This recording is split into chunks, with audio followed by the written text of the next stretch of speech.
You good? Monster? You're a Monster guy?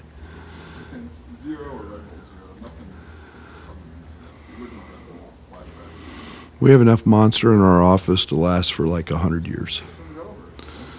I mean, you should just come up and...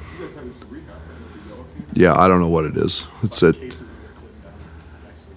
Oh, yeah. That's a Joey Biggs special, you know. Joey, Jeff, like 12 managers are all trying to explode their heart. Oh, it's like 10-to-1 Monster to water. It's like there's nothing. It's never a good sign when he tells me before the game that he goes, I might have to leave the bench to go to the bathroom because I had 3 Monsters.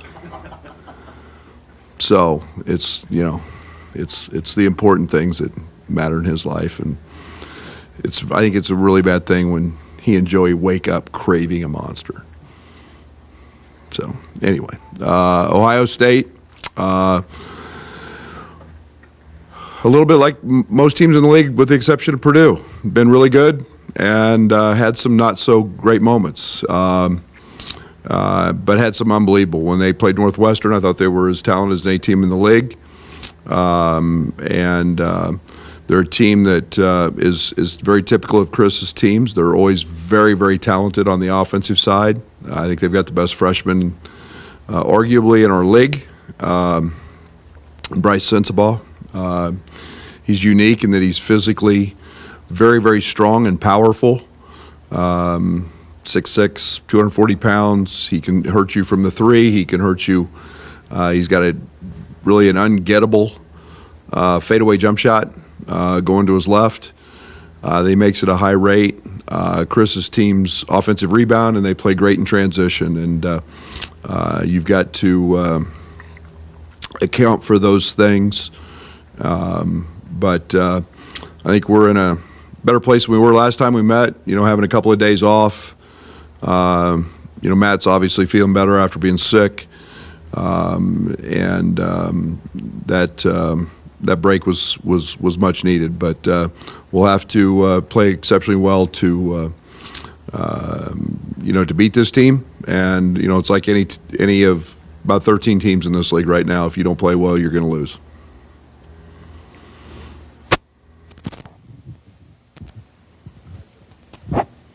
I guess for those 2 days, I mean, what were you completely off, or like how much interaction do you have with those guys? None. NCAA doesn't allow us to have any organized anything.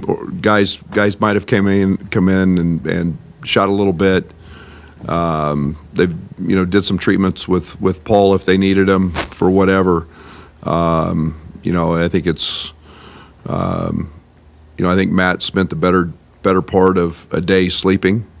Trying to get healthy.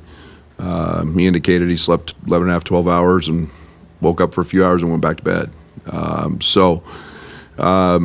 Tough stretch. Obviously, we did some good things in that stretch, but a couple days off. Now it's kind of get back and you're right back into game mode. So game prep. It's not like we have a day to prepare, you know, to work on ourselves. It's right back into the Buckeyes and game prep mode. Ohio State's been great at defending the 3-ball this year. Is the team going to emphasize getting the ball inside to Dane and company more to get them more post touches? You know, it's fairly interesting when you look at some of their numbers. I think Purdue took 31 threes against them. I think, on the other hand, Maryland took 13. So I think you've got to find a balance. Maryland was able to get to the foul line a lot. I think Northwestern took a lot of threes against them. You know, to me, it's always about shot selection. Is always about taking the right shot at the right time, and you know, whether that's inside or outside. You know, we don't always have a specific set game plan to go in. I think it's what they do in their coverages and how we attack them to get the best shot available, and whatever that is. We'll see how that plays out during the game. Coach, what are some of the keys to slowing them down offensively? Are there 2 or 3 things that you've pinpointed in practice to slow them down? Yeah, when they're really good, they're elite in transition. They play really fast. Zed Key is a outstanding rim runner. He gets a basket, 2 baskets every single game, just running the floor. And, you know, they've got enough shooting that they find threes in transition. You've got to keep them off the offensive glass. I think they're always one of the top offensive rebounding teams. Suing, Sensabaugh, Zed, you can find them when a shot goes up in one area, and that's around the rim. Those guys do a great job of getting easy baskets. They're talented enough offensively. You can't give them opportunities in those other areas. You got to be conscious of those areas as well. Brad, when you look back at the IU film, specifically on the defensive end, did you feel there were more significant tweaks that may need to be made moving forward, or is it more minor stuff and just getting guys a little bit of a breather after that tough stretch like you mentioned? I think it was we were in quicksand. I think it was, you know, and again, Trace is the one thing that's happened with Indiana, in my opinion, with their injuries. Trace now touches the ball every trip, every single trip, and that guy is as confident as any player in the country. He's playing as well as what everybody thought they would when they recruited him, and you know it's you know it's yesterday. Well, do you double him? Well, yesterday a guy makes 5 threes, and you know it's a pick your poison when you have a great player. And but man, boy, were we slow. Our reaction time was off. We just stood around and we let guys, Geronimo and other guys, you know, he had 4 points at the under 8 media, and then all of a sudden we just crashed, and it was the other stuff that was disappointing in that game. After a couple of days off, how much has Luke been able to be involved with you guys since you've gotten back, and how has that kind of process been? He's not yet. Luke is still doing everything individually. He was cleared to come back to practice, or cleared to get ready for practice, excuse me, which involves, you know, now the next step is actual pounding on it, doing ball stuff, doing individual workouts. Yesterday he did play some 1-on-1 and 2-on-2 where he's actually planting and doing some of those things. He'll have another couple days of that to make sure that the foot isn't sore, that there's no swelling. I think there's one more X-ray, and then if everything's good there, then he'll be able to come back to practice, and we hope sometime, you know, here in the next week to, you know, 6, 7, 8 days, whatever that is. I guess when you're able to insert him back into things, what do you feel like he can bring this team, and what can he do having missed 3 months with you guys? Great question. I don't know. Until we get him in practice, you know, he's been gone since, I don't know, when we scrimmaged Kansas, October something, I don't know, whatever it was, whatever the day was, you know, so you're talking November, December, you're talking a guy that's been out 10, 12 weeks, minimum 13, I don't know, 2 months, 3 months, and getting him involved in practice will be fun. It'll be interesting to see because we know his shooting, we know his toughness, we know his rebounding. Those are all things that we saw last year, but you know he hasn't done it in a game this year. I mean, you're talking about a guy who was utilized last year, but not in major minute roles, and we'll see what that looks like as we move forward. And I know you recruited Bryce out of high school. Is what he's done for Ohio State what you thought he was capable of, especially maybe the 3-point shooting? Yeah, he's an elite scorer. I mean, there's you always look for guys who can, you know, as I call them, bucket makers.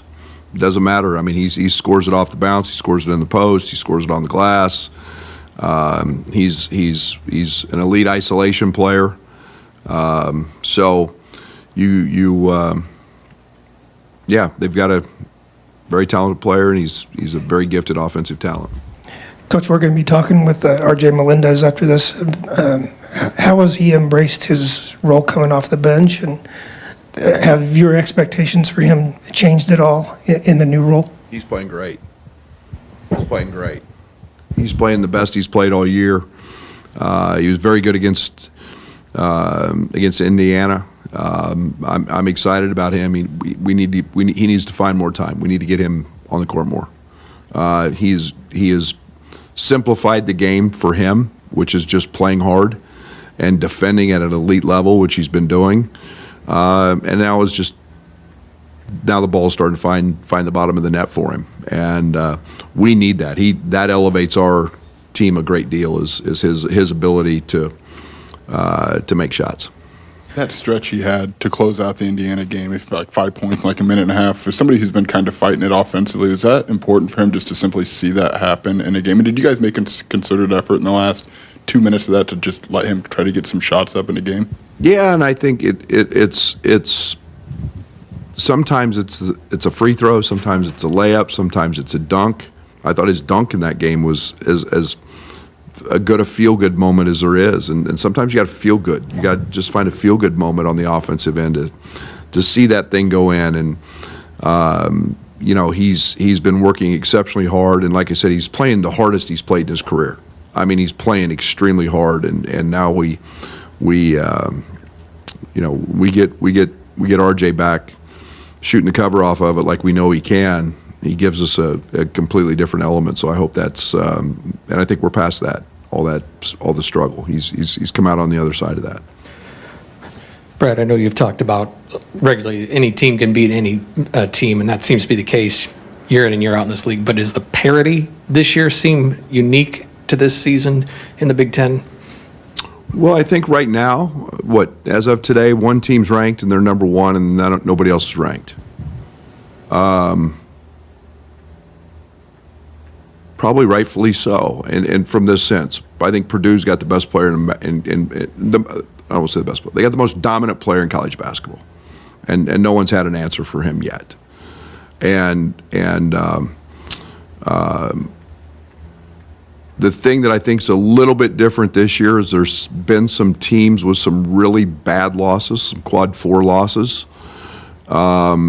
And maybe that's hurt the rest of the league, but again, I think the league's a little bit younger than it's been. I think more freshmen are playing. I think that there's more newcomers in the league because of the portal, and that's created maybe a little more parity. I don't think the league's any better, any worse. I think it's ridiculous that we only have one team ranked. I think there should be 7 or 8 of us, but. I've also understand who does the voting, so I don't put 2 cents to that. And I think it's important to understand that we're a good league, and it's really hard, and the games are really hard, and the venues we play. And I look at yesterday. I mean, what's no offense to Temple, they're good, but they're 130, and they beat Houston at home, who's won. Kansas has lost 2 in a row. UCLA gets beat. It's the nature of the beast. I don't think there's a great team, and I think there's a lot of parity, and I think there's a lot of really good teams. And early in the week, Xavier, everybody's talking about how good they are. They lost to DePaul in a conference game. So I just think it's the time of year, and I don't make anything of it. This league is great. This league has the best coaches and the best venues, and it's really, really hard. And this might be a year where there's not maybe one dominant team if you want to look at it right now, but they've also won 4 or 5 really close games. So take it for what it is. It's a great league.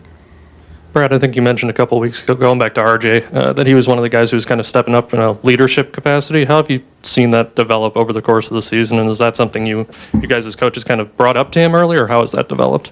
Yeah, he's a guy who's been here. He understands our culture, and I use culture probably till you guys get sick of it, but it's everything that we're about, and he understands that, and yet he's got to hold himself at times to that same standard. But he's been great. He's talking freshmen through it. He's always talking to guys on the sideline about, hey, this is something we're doing. See this. And he's constant communication, which he wasn't early. And when you get that, you get guys talking about us, not about me. And that's the important piece to leadership. And now RJ's wholeheartedly in that. I think we're seeing that with Coleman. I think we're seeing it with Terrence Shannon at an elite level as well. So those are all positive things that make you feel good as a coach. Just one more about the Indiana game. Like, how do you look at that now? Like, because you're not going to be in a circumstance where it's 19 straight days. So, like, is it just one of those where it was victim of circumstance? You flush it? Like, what's your, I guess, approach with that game? We didn't show our team 1 second of it. We talked a little bit about being tougher because of the moment, because of the situation, and we've got to be through that. We've talked about some things offensively, but I mean, 13 or 14 missed layups, 13 or 14 missed free throws. That's mental fatigue. That's not there. I mean, we make a couple of those layups early, and I mean, think of the ones just Terrence missed. I mean, it's just almost laughable. You just sit there and realize sometimes it's not your day, and whatever that reason is, you just kind of move on. You learn your lessons from it, and when we play them again, we'll bring that thing back out, and we'll try to make the adjustments then. But it's not one to, as much as I hate losing, it's not one we're going to try to really dwell on. You and Chris have basically kind of replaced a bunch of your rotation from last year. Just from a 30,000-foot viewpoint, what do you feel like Chris has done to kind of allow his guys to play free and have success when he's replacing 60% of his lineup and a whole bunch of his rotation? Yeah, and I think the one thing that we're similar in that we're both playing freshmen. He's done an unbelievable job of recruiting there. And I think that you could argue that he had one of the top freshman classes. And I don't think anybody truly expects freshmen to go like Branham did. But he did, and he had an outstanding year. He's got another one that's probably in that same boat, but he's also relying on Sewing, Zedkey. Sewing's been there for I mean he's an older guy, grad.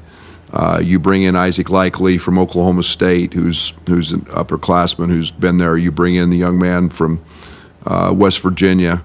They're all old, and they've done a nice job of filling in recruiting like that. So yeah, he's I think anytime you've got new guys like he and I have had, you're going to have some ups and downs in your season. And I think they were 9-2 at one time, maybe 10-2 after the Northwestern game.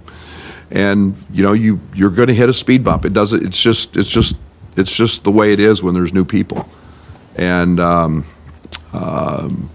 but he's a terrific coach and done a terrific job. Not to give away the scouting report or anything, but Then don't ask it. What are tell what are some opportunities your team's going to have offensively against their defense? I mean, they're good defense. They're real. This team is as physical a basketball team as you'll see. I mean, they all look like they could go play for their football team. I mean, they're big, strong, thick. And you've got to accept that that's the way they're going to play. For us, we got to execute better on the offensive end. We've got to.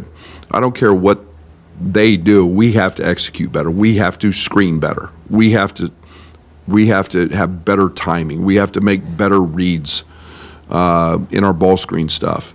And when we've done that at times, we've run great offense, and we've been very, very efficient, and we've gotten the right guys shots where they can make them in their spots. And we've got to do all those things to beat this team. When you say RJ has simplified the game, like, it sounds kind of, I guess, easy, but I'm thinking there's probably more to it than to just get somebody to simply simplify. Like, how did you guys kind of work him into that to just play hard like that? Yeah, for RJ, it's been really simple. Play really, really hard, and show everybody, he's becoming an outstanding defender. He's got length, he's athletic, and just worry about doing that. Don't clog your mind with, oh man, I got to make this shot, or put pressure on yourself to make every shot. And the game doesn't find you when you do that. So we say simplify. Worry about guarding, and he has done that. And he's taken great pride in just simply, I don't want my man to score. I'm going to do this and do that. And it's not about the other end. And when you play hard, the game of basketball usually finds you, and your shots go in because you're not worrying about them. You get them in the flow of things. And now when you find that, now you can start running some actions to him. Now you can start creating opportunities for him because of confidence. And he's really worked hard at just simplifying. Now we know that ball's going in, so we can do some things with him.